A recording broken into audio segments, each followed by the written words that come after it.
Então agora, gente, o que vocês precisam prestar atenção?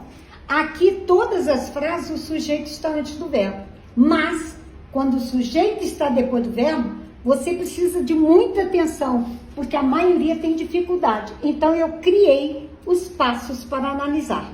Então qual é o primeiro passo? Achar o verbo. Qual é o segundo passo? Sempre identificar a DNP do verbo. Então tem que ver aquela tabela grandona que eu coloquei no início da aula de verbos, ok?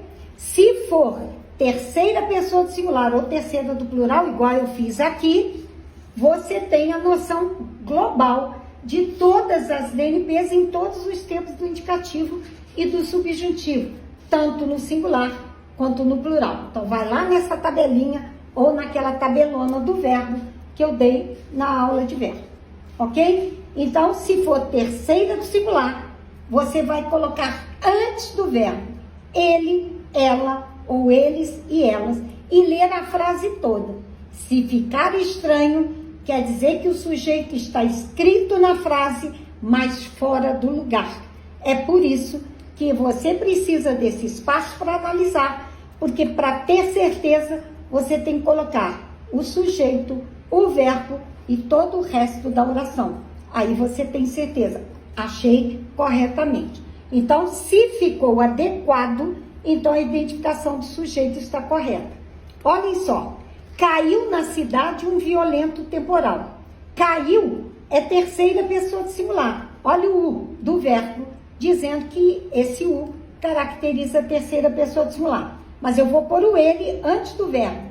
Ele caiu na cidade um violento temporal. Não tem como. Você não pode falar assim porque ficou estranho. Então o sujeito está na frase. Quem é o ele que está aqui representando que caiu? Um violento temporal. Agora põe na ordem.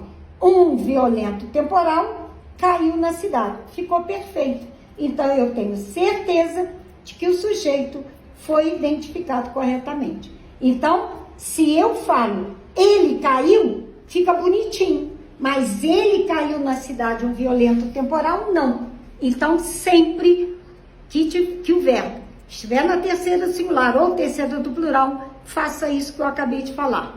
Coloque ele antes do verbo, eles antes do verbo e leia tudo. Não ficou legal, o sujeito está na frase depois do verbo e fica fácil para você identificar.